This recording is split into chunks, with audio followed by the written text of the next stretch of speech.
bring you greetings on behalf of Sharon L. Davies, our Vice Provost and Chief Diversity Officer in the Office of Diversity and Inclusion, and on behalf of our entire office, who works tirelessly in a number of ways to serve many in our community, and a number of these individuals are here this evening. So it really does my heart good to see your faces and the energy that has filled this room. And I know that, you know, it gradually fills up and people are making their way here and all that sort of thing. And, you know, you have a large RSVP list. And the rain will keep some folks away, but we're not going to worry about that. How are you, You know, sir? Good to church see folk, we you. said the message is for those who are here. So we're going to enjoy it no matter who shows up. So I'm certainly honored and delighted to welcome you all here, especially our esteemed guest speaker, Ron Walker, who has really devoted much of his life's work to the uplift of boys and men of color. I think we all can recognize that we are in a challenging time today as we see the divide in our nation on racial lines. I believe actually that, you know, the actor, former rapper Will Smith has stated it correctly that racism is not increasing in America, it is simply being filmed. More of America is becoming painfully aware of what most people of color have known all along. We are not and have not even come close to being post-racial in America. But in fact, we are as racially divided as we have ever been. Many laws have changed, many opportunities have become available, many doors have opened, but unfortunately the hearts of far too many have remained closed. When you can see routinely that black men are killed in the streets of America and not be moved by it, your heart is closed. For far too many, people of color are still invisible, and the black male seems to be the least visible of all. That's why this gathering of men is so vitally important. And when we say gathering of men, we include our wonderful sisters and the gathering of women here. As they say, I would not want to be here without our sisters. This is why this campus, this city, this state, this nation, and this world needs the Todd Bell National Resource Center on the African American male. That's why it's needed. That's why the work that Ron Walker does is so important. That's why we desperately need him and the work that he does. That's why we desperately need Dr. James Moore. We desperately need Dr. Robert Bennett, and we desperately need Dan Thomas. We desperately need Ty Cornute. We desperately need all these individuals who work diligently, and we desperately need each and every one of you. We need our interest, we need our energy, and we need our time. And we need this moment to come together, to be recharged, for there's truly a battle before us. I like the quote that simply says, "Change will not come if we wait for some other person or some other time. We are the ones we've been waiting for. We are the change we seek." I'm so glad you're here this evening, and so glad that you come to gather with us to be a part of that change, to fortify your minds, to get ready for action, and to be a participant in the betterment of our future. Thank you.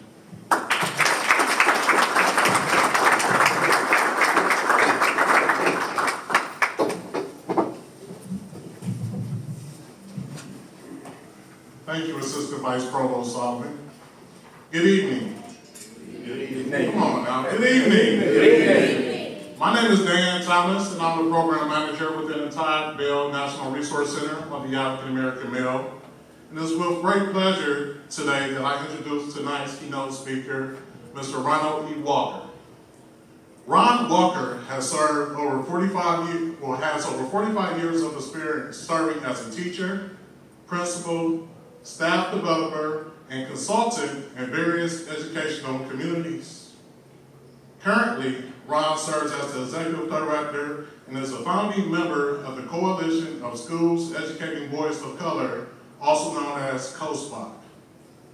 Founded in 2007, the mission of COSPOC is to connect, inspire, support, and strengthen school leaders dedicated to the social, emotional, and academic development of boys and young men of color. Under his leadership, COSPOC is impacting over 600 schools across the nation with a combined student population of over 300,000. COSPOC is recognized for its work on changing the negative narrative often perpetuated by the media and others to a positive counter-narrative that lifts up the gifts, talents, and promise possessed by boys and young men of color. COSPOC is recognized as a critical organization in the efforts to eliminate the academic achievement gap. In this regard, recognition has come from many organizations, such as the Council of Great City Schools, Education Trust, Cities United, the Center of Law and Social Policy, the Panasonic Foundation, the Current Institute, Harvard University, and the American Public Health Association, just to name a few. COSPOC has been awarded a major national grants by the W.K. Kellogg Foundation and the Open Society Foundation.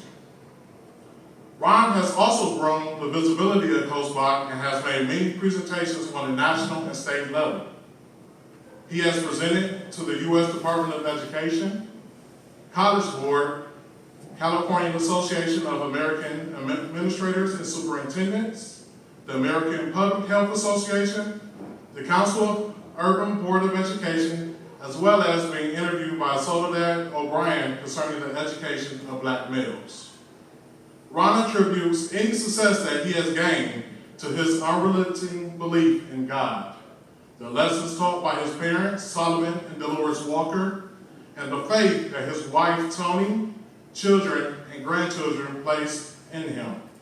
Please help me in welcoming to the stage Mr. Ronald E. Walker.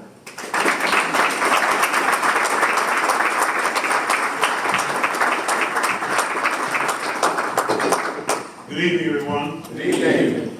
See, back in the day when my mother used to say Ronald E., I knew I was in trouble. So when the good brother Dan said Ronald E., I said, oh man, I'm looking over my shoulder to see what I've done this time.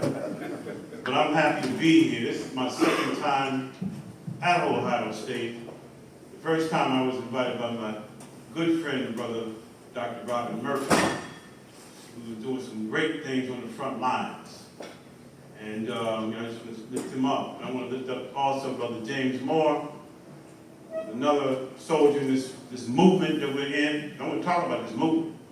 And I want to appreciate all the work that Dr. Moore has done. It's an honor, and my friend, I'm going to see her, but Dr. Sharon Davies, who we have done work before in the past. It's an honor to be here. And I'm going to tell you something. I'm tired because I've been on the road. And see, I'm an old head brother from West Philly. All right, because if you do the math, 48 years is actually exactly in public education. Starting at 22. Now you don't have to be a math major to figure out that age. So I've been doing this work, but I'm going to talk about tonight why I've been doing this work. And I want to talk about what it means to have an assignment to do this work. Now, I see young brothers. How many Ohio State students in the house? Raise your hand, please. Okay. How many freshmen? Sophomores? The juniors? The seniors? Okay. I don't have to tell you that your professors give you assignments on a nightly basis, correct? And you do your best to meet those assignments. Am I correct? Otherwise, you wouldn't be matriculated at Ohio State. You'd probably be somewhere on the highway thumbing your way back home. At least that's what happened to me at Lincoln University. I finished, but I had to finish my assignments. So this whole notion of assignment and how I got here because of an assignment, first let me lift up and give honor to the Creator. All right? Because He knew this assignment well before I did. Because He planted that seed in Dolores Walker. And so when I came to the birth canal, the assignment was already laid out for me. I just didn't know it at the time. You know, I didn't know that I would be doing this on this day. I didn't know that I would be doing this work around the movement to educate black boys and boys and young men of color. And I want to give you a little bit of a set of touchstones on how that played itself out. You know, so I came into the world minding my own business, you know, and had two parents from the South, Solomon and Dolores Walker. A mother from Wetumpka, Alabama. You ever been there? That's my mother, Dolores Gwendolyn Walker. My father, Solomon Walker from South Carolina, Sumter, South Carolina. All right? My mother was a lover of education and graduated from high school. Now remember, both of those, if they were alive today, would be 95 and 100 years respectively. So they tasted, they smelled Jim Crow. They knew what it felt like when somebody said, "Don't lift your head up." My father understood when the term boy was used. And it wasn't like a term of endearment, my boy. So my mother went through high school and she received a scholarship. Like I said, she was a lover of the spoken word, won an oratorical contest, and had a book signed by Langston Hughes. And when she won that scholarship, she ran home to tell my grandfather. Now, there were 5 other siblings with my mother. My mother said, "You know, Dad, Pop, I got a scholarship. I can go to college." They had moved from Alabama to West Virginia. It was a West Virginia state. And my grandfather said, "I can't send you. Can't send you, baby girl, because I can't send the rest of it." Now, I got angry at my grandfather, even though I never met him. And I was saying, why didn't he see the vision of letting one go? But my grandfather was all about equality. If I can't send one, I can't send none of them. Now, that might have been short-sighted, but that was the way it was. Flip side of the coin, my father. South Carolina, both his parents died young, and he made his way out of South Carolina to Philadelphia. He tells the story that he went to school 2 days. The first day, he walked the 10 miles, you know, it was always 10 miles, right up the hill, down the valley, and he got there, the teacher said, "You're late, go home." Second day, he walked the 10 miles, got there on time, but as he said, the school was closed, it was a holiday. My father never went back to school. He was functionally illiterate. But I'll tell you, he was the wisest man I knew. My father was a construction worker. And by day, he got up at 5 o'clock in the morning, working, pouring concrete, stepping on nails. How did I know? Because later on, that's how I paid my way to college. But my father recognized the power of education. he recognized that what he didn't have, and now I'm going to tell you how brilliant he was. He rose to the rank of labor foreman. Now, for a black man growing up in Philadelphia at the time, and couldn't read or write, to raise to the rank of labor foreman, where you had other men working for you, was a phenomenal act. So he'd hire a man, he'd give him overtime, and he would race home from work with his time book in his hand and give it to me. Give me a pencil and say, here's who I hired today. Here's who I laid off today. And he went all through the day working construction work, but had the wherewithal and the brilliance to come back and give me the assignment to do. My assignment. My assignment. So, he told me, he said, you want to go to college? Now, I'm jumping ahead because I'm going to step back on some things. I said, Dad, I sure do. He said, we're going to have you come out here and do this construction job with me. Now, that's the last thing I wanted to do. So at 14 years of age, I was working construction work, stepping on nails and all that kind of stuff. But he did it for a reason. Because after I stepped on him at the 18th nail, I realized this is not what I want to do. This is not what my assignment is. So, we can flip to the next one. My mother had a way of inoculating me. You know what it means to be inoculated, right? To be immunized. I'm carrying all this back to this assignment term I'm going to get to. Immunized. And nightly, my mother would recite mother to son. How many of you know mother to son? Okay. How many of you know verbatim? Well, son, I don't know verbatim as well now. But for those who don't know, these young brothers in the house, how many of you have heard Langston Hughes?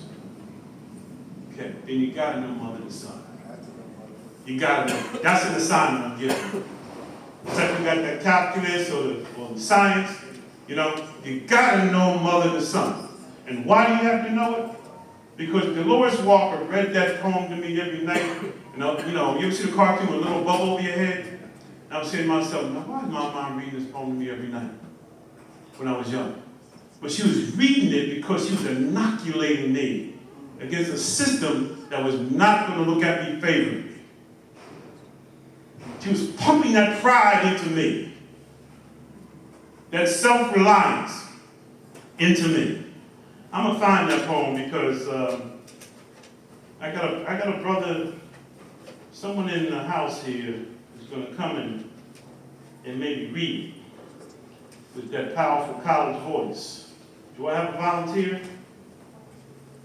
Okay. You got it? Can you stand and read it to the crowd? Langston Hughes, mother to son. Well, son, I tell you, life for me ain't been no crystal star. It had tracks in it, and splinters, and boards torn up, and places with no carpet on the floor. Bare, but all the time, it's been a climbing on me, and reaching lands, and turning corners, and sometimes going in the dark, where there ain't been no light. So boy, don't you turn back. Don't you sit down on the steps, because you finds it kind of hard. Don't you fall now, for I still going, honey. I'm still climbing, and life for me ain't been no crystal star. Thank you, sir. Thank you very much. Your name? Menelek, Alexander. Menelek, appreciate it. So every night, before I went to bed, I got my mom reading, reciting verbatim, mother to son. And I'm saying that in earnest, particularly to my young brothers, because you gotta have that anchor. Because it's going to be a lot of rough staircase in your life. And it's not going to be a crystal stair. You already seen it. You know, many of you have already tasted it, felt it. But you got to be inoculated. You got to be immunized. Because the more you're inoculated and immunized, the more you can persevere. Am I right? Did I get an amen in the church here? I'm a deacon. I mean, I can go on all night long now. Come on, you got to work with me. So, in 1955, 1955, another sign about my future assignment came to pass. I told you that my mother, midnight, mothered the son to me when I was young. But in 1955, I get another signal that I didn't know that it was going to be key to my development later on. But on my mother's dresser, nightstand, there was a Jet magazine. And me being curious at age 9, I started turning the pages. Jet was the tabloid that was in the black community before. Now it's online. But you know, everybody read that Jet and that Ebony. So I turned to the center. No, wasn't the centerfold. It was a picture of Emmett Till. A picture of Emmett Till in 1955. And the first thing I said to my sisters, what happened to that boy? Because Emmett Till was 14 years old. And you all know the story of how Emmett Till went from Chicago to South Carolina, to Mississippi, Money, Mississippi. And he had a little bit of a Chicago swagger, so they say. Long story short, he was taken from his grandparents' home, shot, mutilated, thrown into the river, which was commonplace back in those days.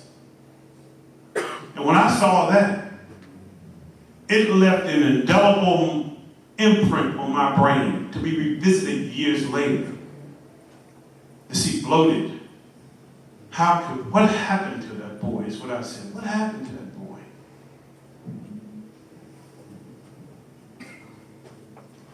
Here we go, next one. Now, later on, as fate would have it, I was fortunate to go to college. I went to, not the Ohio State, but the Lincoln University in Pennsylvania. And let me just tell you the trajectory there. In high school, I was bound not to go to college because I didn't take it serious. Even though I worked a construction job and my parents wanted me to go. And I went to my counselor, Mr. Murray, black man. Mr. Murray said, long and short, I don't think you should think about going to college. Maybe think about another option. Well, when I went home, what's your name? Humsey. When I went home, Humsey, to see my mother and tell her, I said, Mom, Mr. Murray said I should think about doing something else. I'm 17 years old. My mom said, get your clothes ready tomorrow morning, we're going to school together to see Mr. Murray. Because after I read out the mother to son to you 1,000 times, you should know that you're not going to let one man or one person turn you around. And she walked in Mr. Murray's office and said, Mr. Murray, my son's going to college. Now, before we walked into the office together, she said to me, Ronald E., I know he crazy. I didn't think he was. Because you're going to college. I applied to one school in Lincoln University. And my life changed because this is me and my fraternity brothers. Can you tell where I am? I'm down in the corner there, the part in the hair. Natural. So going to Lincoln University changed my life because, remember, in 1955, I saw Emmett Till in that magazine. In 1965, I was in Mississippi. Now, if you know anything about Mississippi during those days, that was the last place a 19-year-old young man, black with an afro, needed to be. How did I get there? This is again part of the assignment that the Lord said, I'm going to have this is how it's going to work out. I had a professor And two of them that made change my life. This first one, his name is James Farmer. Any historians in the room know James Farmer? Brother Bob, who is James Farmer? Well, they will probably know him from the movie, The Great Debaters, Yes. but I think he started at CORE, Congress of Racial Equality, took the buses down Mississippi. He was a professor at Lincoln University. And he came to Lincoln University, he taught for a year, he said, you know, you brothers have been comfortable. You're comfortable. You need to be doing something. And so his challenge to us caused 5 of my fraternity brothers and myself, we drew straws.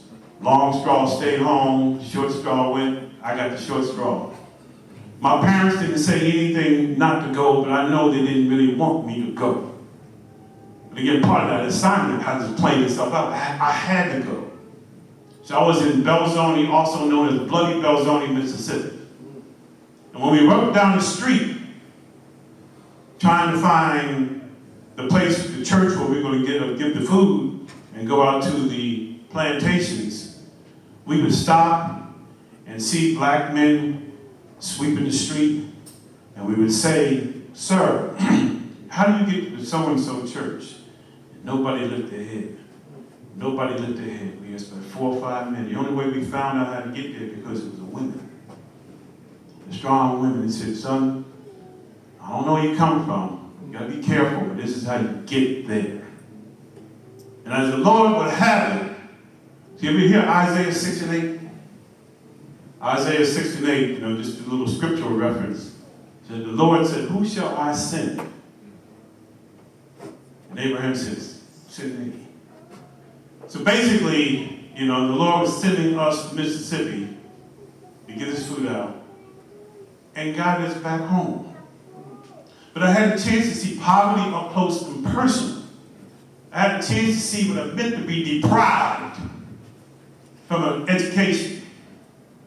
We just take so much for granted. Good night. If you can see a 1-room shotgun shanty that I went into at Christmas time, where a family of 6, 1 room, about no more big, it's not even big as this platform. No plumbing. This is a potbelly stove. I can still see the dried beans in that plate. I can still see those 2 kids that I looked at and said, in a naive way, "What are you getting for Christmas?" I was naive. But it made an impression upon me that's still indelible today. It was part of the assignment that I didn't know about. It was given to me. Then I moved on from Lincoln, graduated from Lincoln. And my aunt, because one of the things we also want to make sure that we have in our village is that connection to family and elders and fictive kin. You know what a fictive kin is?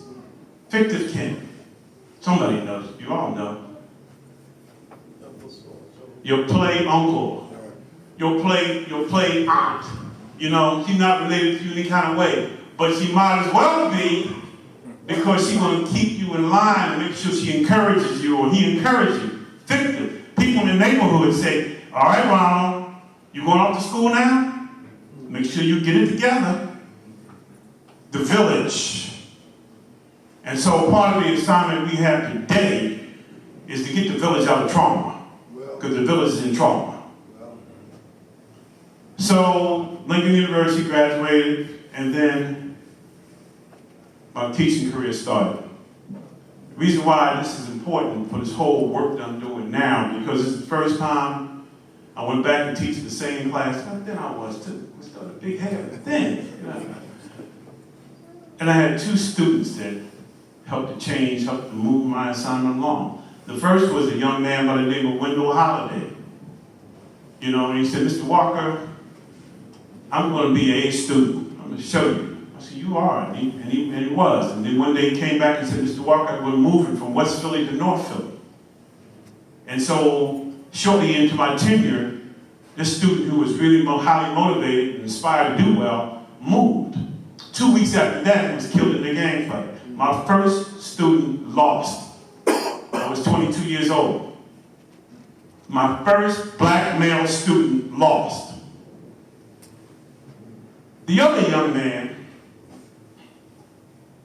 by the name of Kevin Johnson, I tell this story over and over and over and over again.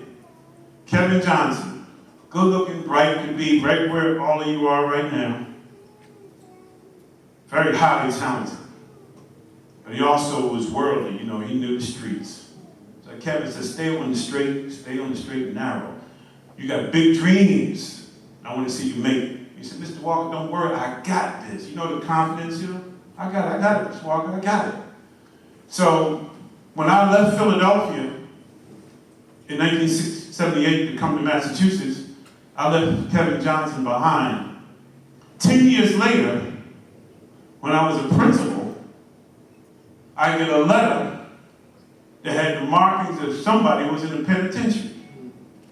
I opened the letter up. I said, who do I know in the penitentiary? I said, my brother's, oh, he's not in there. Opened it up and the letter said, follow me. He said, Mr. Walker, you may not remember me, but I saw you doing an interview on BET. And I remembered all those things you used to tell me. I'm incarcerated right now for life, for murder, for a drug dealer in West Philly. But Mr. Walker, I didn't do it.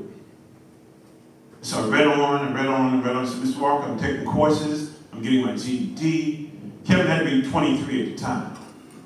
And so Kevin and I have been writing for over 25 years. In 2006, now again, this is how the Lord placed this assignment out, right? I was a principal, doing pretty well, went on to do some other things on the national level, you know, making good money. But in 2006, I get a phone call.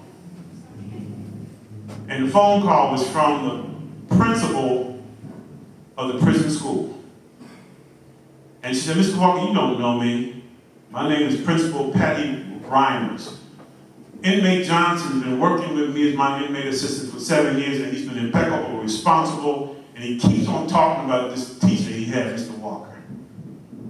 You see how it makes a difference in life? And so, Mr. Walker, because of his encouragement, I'd like to invite you to do the keynote address to the 100 men inmates who are getting their GEDs. Wow.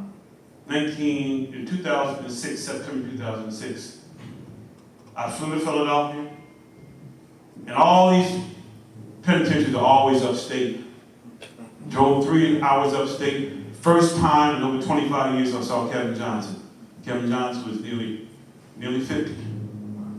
We cried together, we broke bread together. And then I came to the stage like this, had the officials, the prison officials. If you can imagine being in a penitentiary graduation. So young brothers, listen, you got to take this thing serious. So I'm up here and I'm looking at all these inmates. Now, check this out. Before they can even come into the gymnasium where they're going to be seated and their families on the side, they have to be strip searched before they can put on their cap and gown. And so they go through that process. So I'm standing next to a young man who gives me valedictorian. He's an inmate. He's a lifer. And what he said was the factor that changed my life. And I said, okay, God, I get it now. And he said the following. He said, you know, though I'm incarcerated, I'm a felon, I might not see the light of day, I'm free because I'm now educated. He had gotten his college degree. Now, he may not ever get up to use that college degree the way you're going to use yours. But he said, you know, I'm liberated. That very day, I said, I get it, God. I get it. I get it, Mom. All the readings of Mother to Son. I get it, James Farmer, for his challenge to go. I get it, Philip Foner, who was my professor at Lincoln University, who was a residing expert on Frederick Douglass at the time. And every day we would read from Frederick Douglass' autobiography. My bond is my freedom. Frederick Douglass said, you know, if this master's going to beat me within an inch of my life because I'm learning how to read, I guess I better read. I got it. So when I finally got that call, when I heard that young man say what he said, that's when I started COSBOC, Coalition of Schools Educating Boys of Color. I could have rode off into the sunset. I was 60 years old, had a little money in the bank. My wife said maybe move to Florida. I went home and said, can't go. We're going to start something. We're going to start something. And so we're starting an organization. We're going to be focused on the affirmative development of boys and young men of color, not the negative development, the affirmative development of boys and young men of color. And I said, I don't have no money. And so my wife said, you know, I got your back, but I have to tell you, you got to pay the mortgage.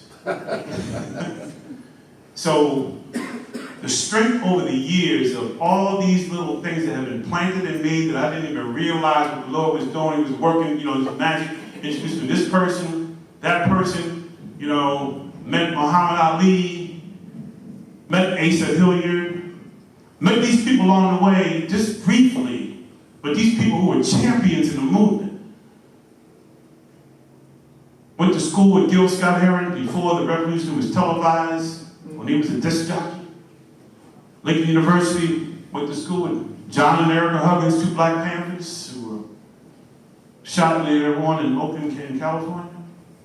I was surrounded, and I didn't even know what it was all meaning. It was saying, Ronald E. Walker, you have an assignment. And I don't care how old you are, this is your assignment.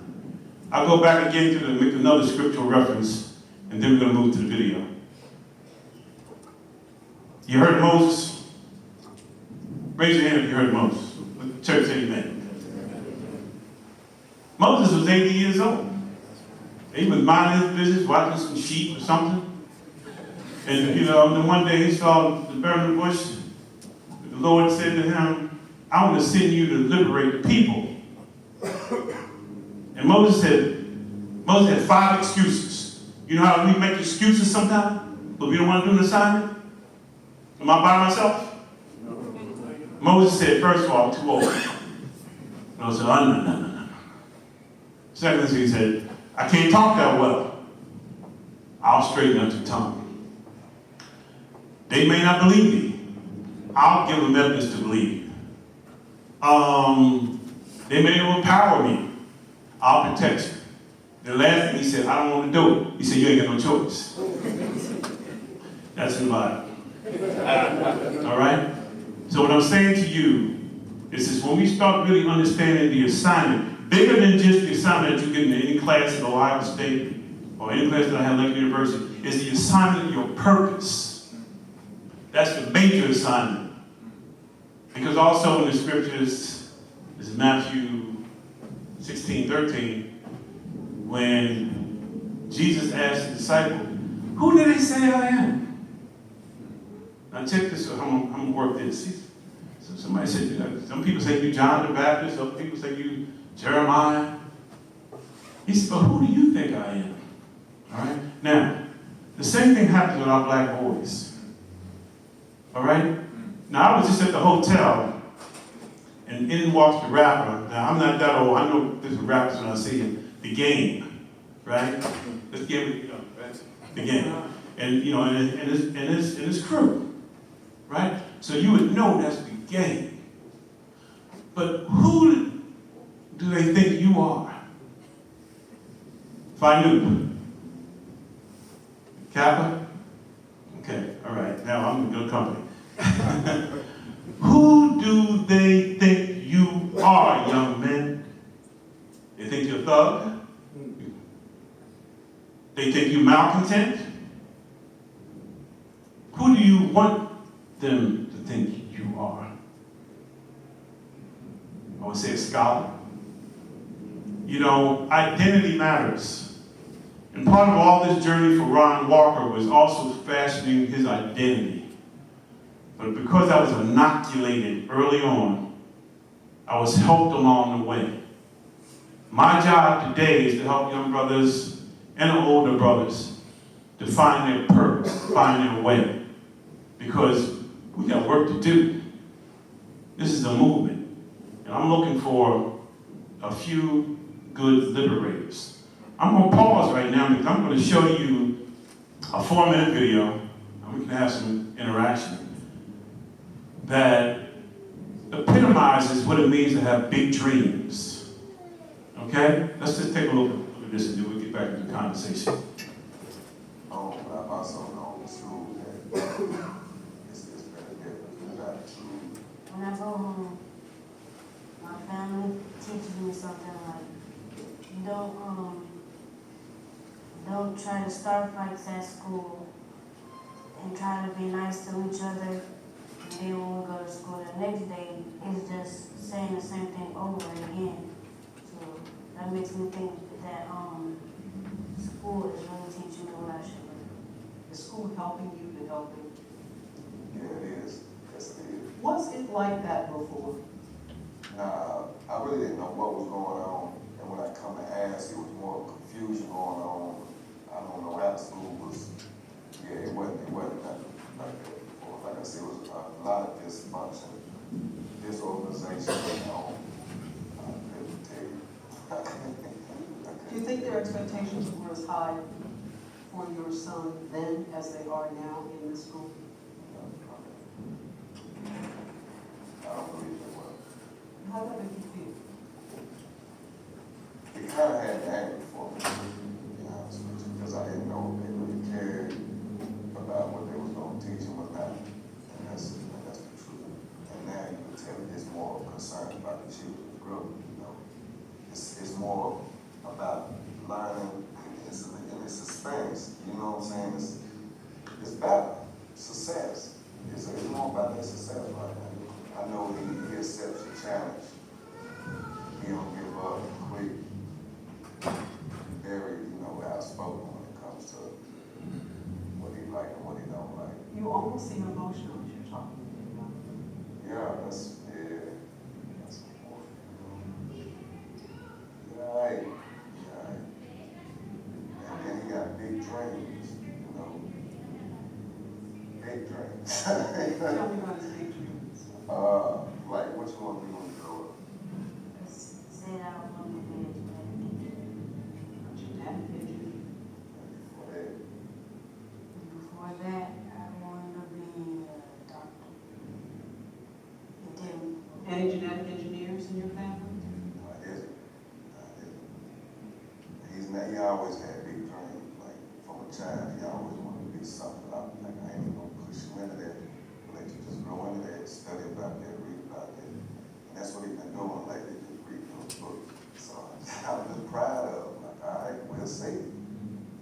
I mean, I got his back as far as it go though. Whatever he needs, I'm trying to give it to him, but I'm not gonna force him and tell him I want you to be a this or a scientist or that's what he wants. Where do you get these big dreams from? I get things like when I read books. When I read books, like from the library, when I read them, it goes like, wow, I want to be this one. And then when I read another book, I'm like, wow, I want to be this one.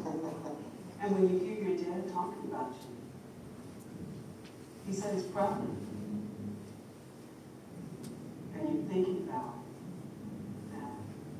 What's going through your mind right now?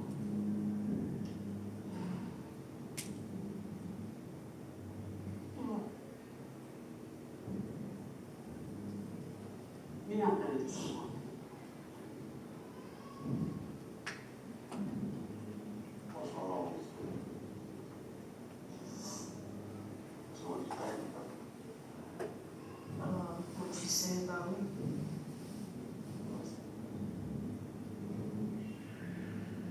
That, you look forward to me growing up.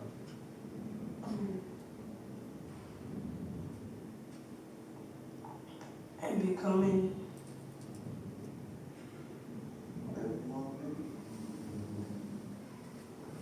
Whatever you want to be. I like to play that I'd like to show that to the audiences, and I want to hear your thoughts and feedback in relationship to what I've been talking about, in relationship to our mission as an organization, the Affirmative Development for Boys and Women of Color. You saw a video of a father and a son. And before I have my own reactions, what are some of your reactions to this video of the father and the son? It's comforting to see positive reinforcement. Say that a little louder. It's comforting to see positive reinforcement, especially from the perspective of someone who grew up without a father. So you never know where people are going to end up, and a lot of times you think that everybody can make their own way and that everybody will be okay, but that's not the reality much of the time. So when you see somebody guiding a younger person in the appropriate direction, it kind of gives you hope, I guess. Good. Anyone else? Yes, ma'am.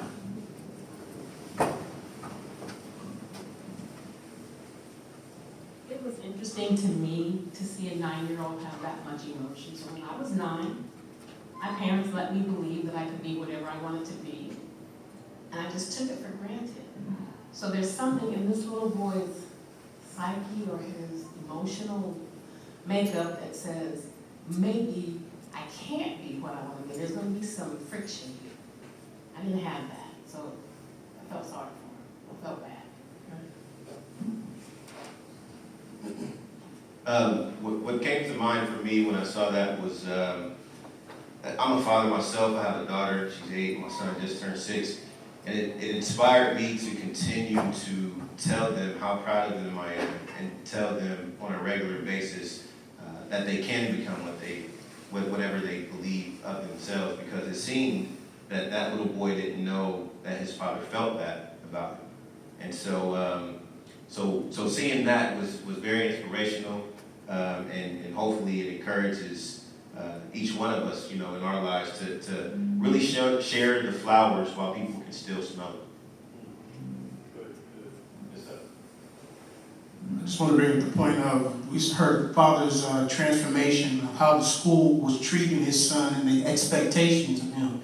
And when you saw the expectations change, you saw the emotion in the son, because now I'm being held to a higher regard, one that includes academic excellence. And that's something that you don't often see, and being able to capture that meant the most to me. I was emotional. I don't know about my brothers in here, but I was on the verge of tears. Yes, sir.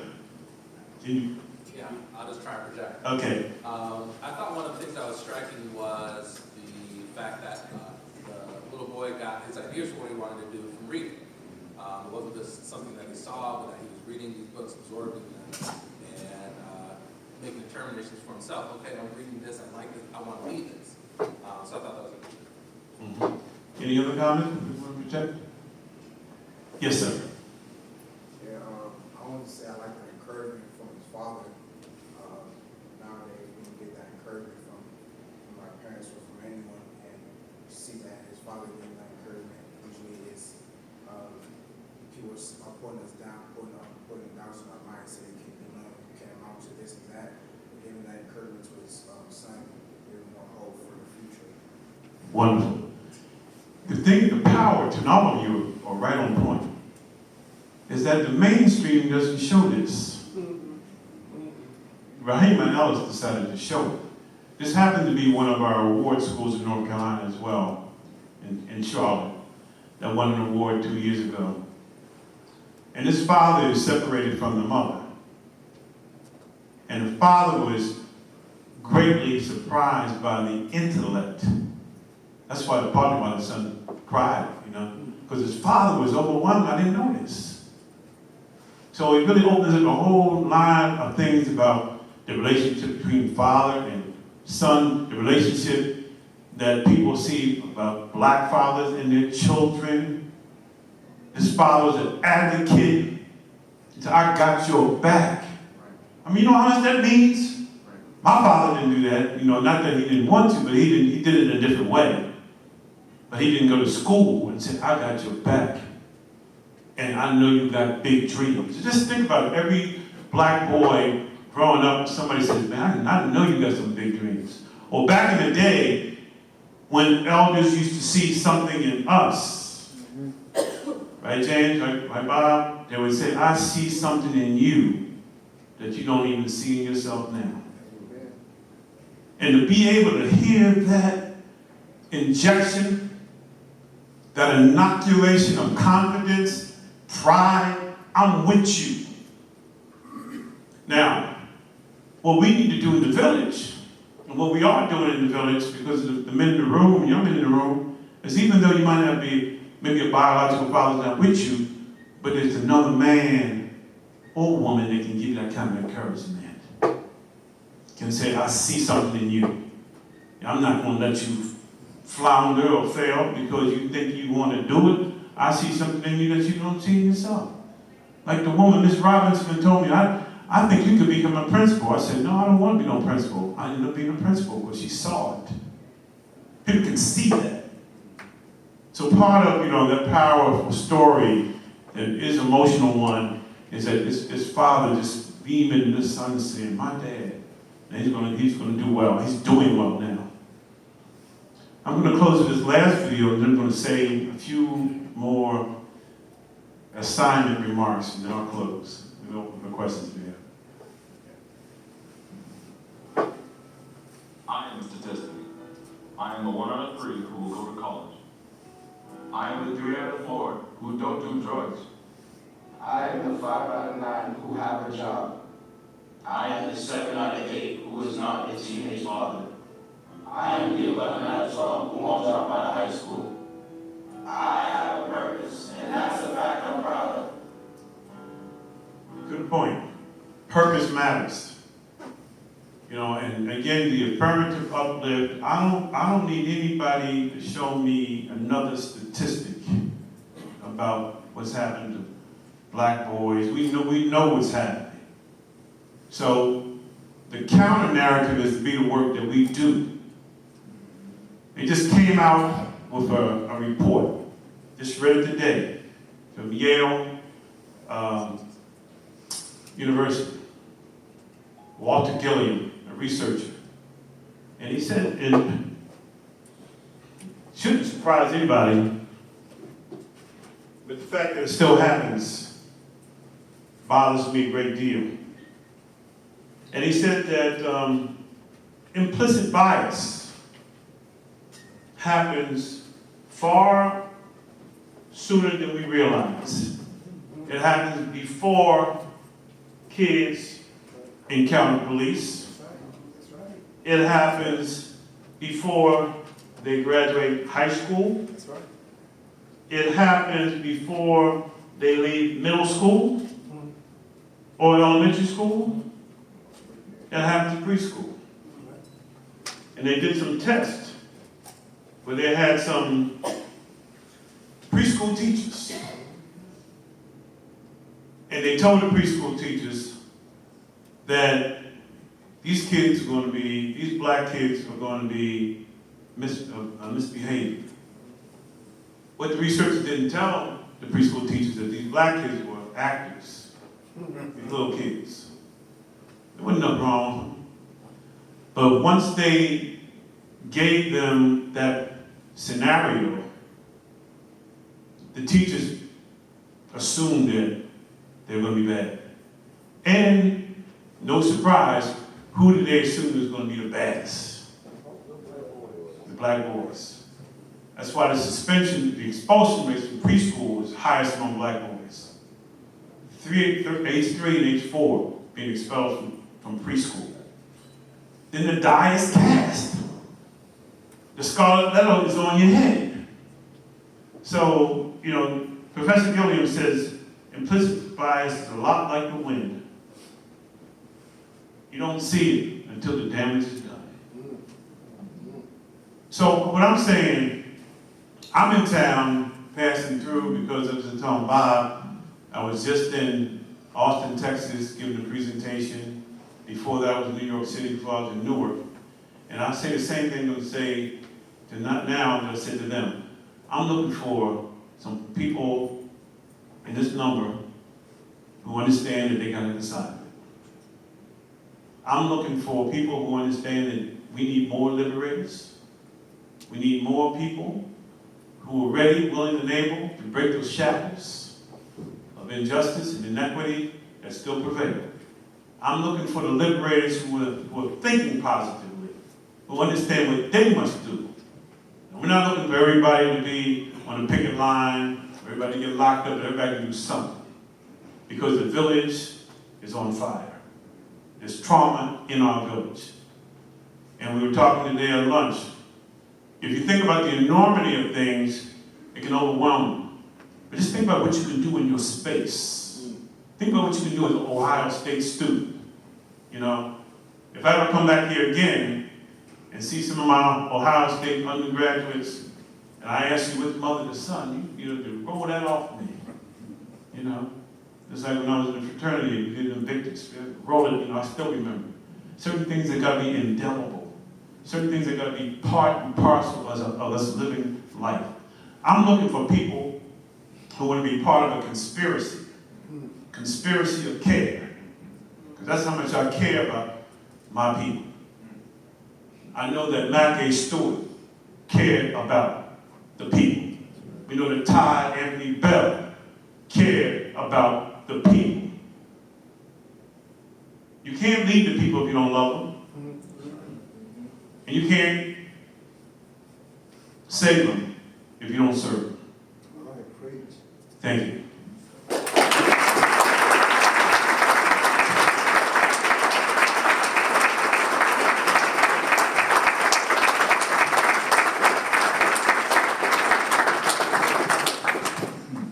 We can do a better job of that. Let's give him a Buckeye round of applause.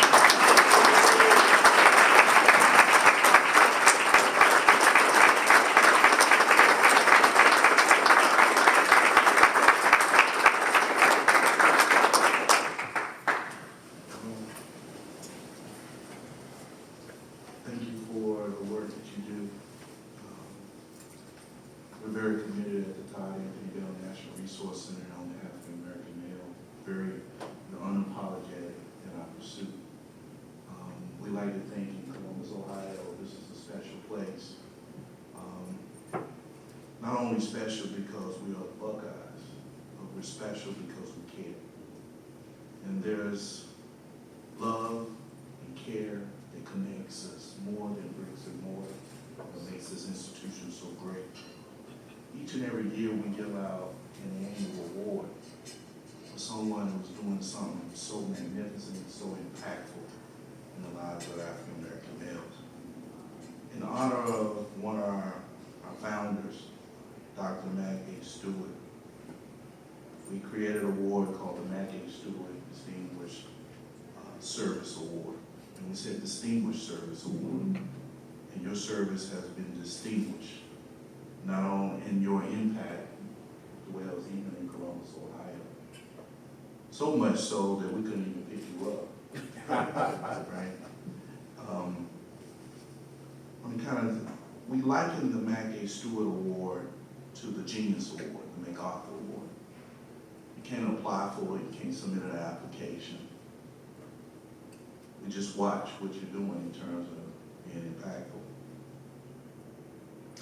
My grandmother, as many know, that I'm from the rural South, and she would always say, son, you entertain angels everywhere. And they come in different forms. We see you as an angel. Not only we wanted to reward people who were just doing the right thing for the right reason. Each year, a member of the selection committee identifies potential candidates for the award who are engaged in important work related to African American males. As I said, it's important to note that the selection committee does not accept any applications. The first time that an individual learns that he or she is considered for the Mac A. Stewart Distinguished Award for Service is after receiving this letter. This year, you are the 2006 year, and we hope that this will find a place for you, and when you have rainy days, you will reflect on the impact of your work not only across the country, but in the Buckeye State. The award says, the Mac A. Stewart Distinguished Award for Service in honor of Mr. Ronald Walker for placing himself in the service of great purposes and great causes on behalf of African American males. Join me in giving Mr. Ronald Walker a round of applause.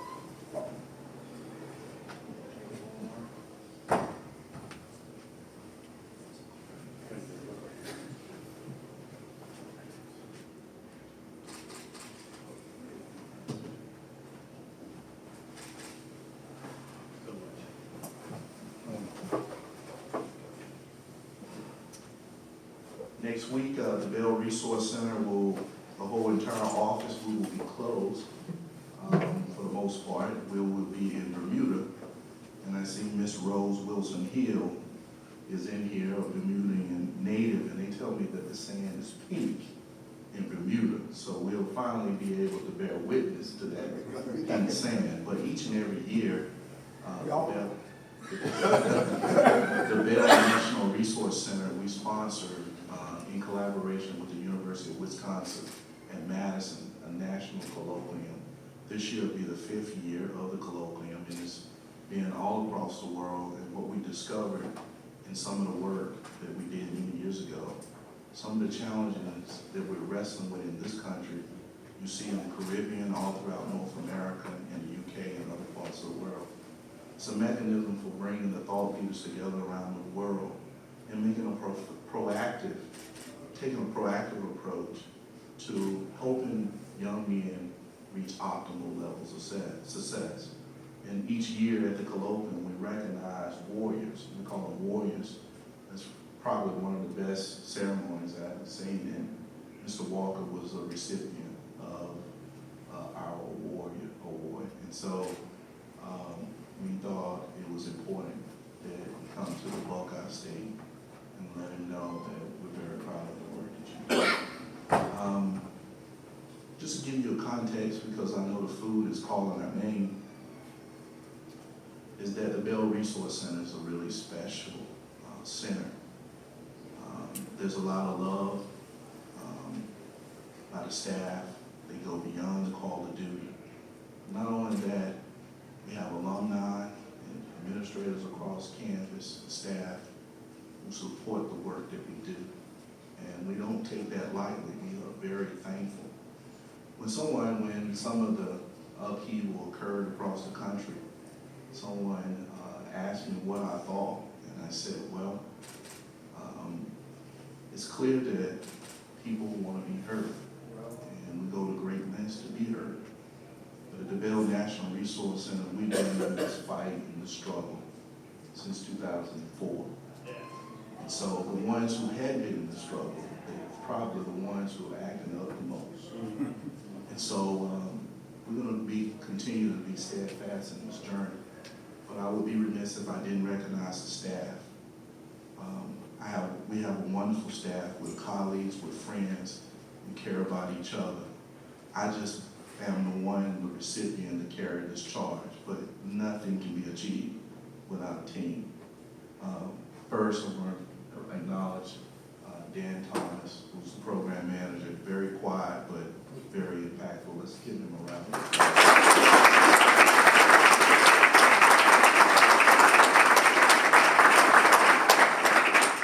I also like to recognize Dr. Robert A. Bennett III, who's a special assistant to the executive director. And if he would stand up, he cut those locks.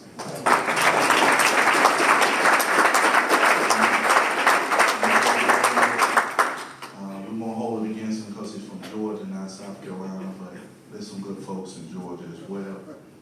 Also, Ty Cornude, as Dr. Stewart would say, he is the sunshine of the office. Ty Cornude is the program coordinator in the office, and he's a native of Columbus. He's an example of, of excellence. He was a valedictorian in Columbus City Schools. And he's very, his life itself reflects that great minds come from all zip codes. And so I want to thank him. And also, I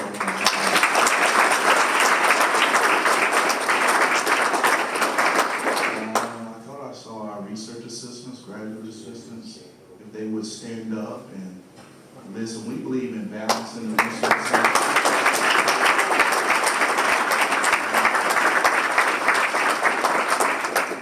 We have 4 outstanding research assistants, and we like to say that gathering them in, the focus is on men, but women are welcome. I hear around the country that women say we can't find any good men. I always say I got a dozen or so at every level that they can come and check out. But also, I want to thank in her behalf, she sent her regard Vice Provost Sharon Davies, and she said, give me a big hug, and I'll do that afterwards. And also, more importantly, you see the power, the tenacity in his voice. We have a new assistant vice provost, Robert Solomon. He's been committed with this work. He's really been a part of us from day one, and we're just so thankful that he came a part of the team, because when we have needs, he's the one who will advocate for us in many ways. I see several of the staff in ODI, I see Miss Rose Wilson Hill in here. If you were any other ODI, I see Dr. Ron Parker, one of our early Bell Fellows. Any other ODI folks that I left out? Any other staff that are around the university? Any other staff around the university? If you would stand up, because I want the young men to stand up, because I want the young men to know who you are, because they may want a free lunch one day.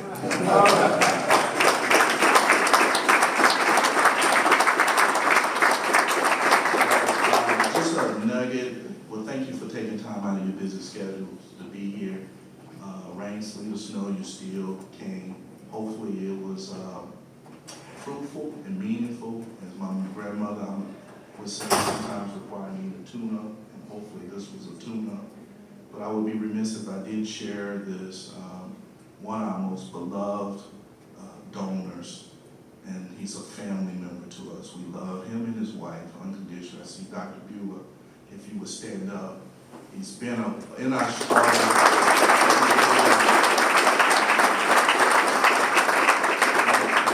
Very unapologetic for supporting the Bell Resource Center. And if I could tell the story, what I said when I was associate provost, I'm out to raise funds, but I'm the Bell Center, so I have to be impartial, so I have to, and the development officer was trying to, him and his wife were doing an endowment for us, and they wanted to kind of make it kind of generic, and I just sat there quietly because I couldn't say anything, and him and his wife were saying, no, the Bell Resource Center is where our commitment is.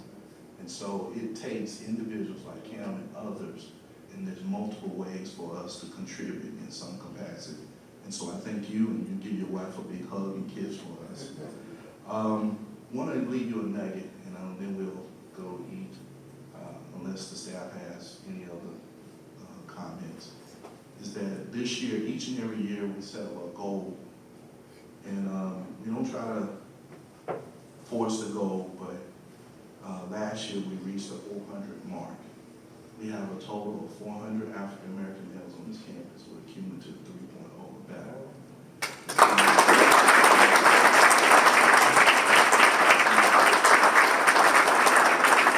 I would argue there's probably not a university in the whole entire United States with those kind of numbers. Even Morehouse, and Dr. Stewart is a Morehouse alum. Eric Troy is, Dr. Bennett is. We stole everything in Morehouse. We borrowed everything in Morehouse had to offer, and now they call Ohio State. Well, I thank everyone. This has been a rich experience, and as we say around here, go Bucks.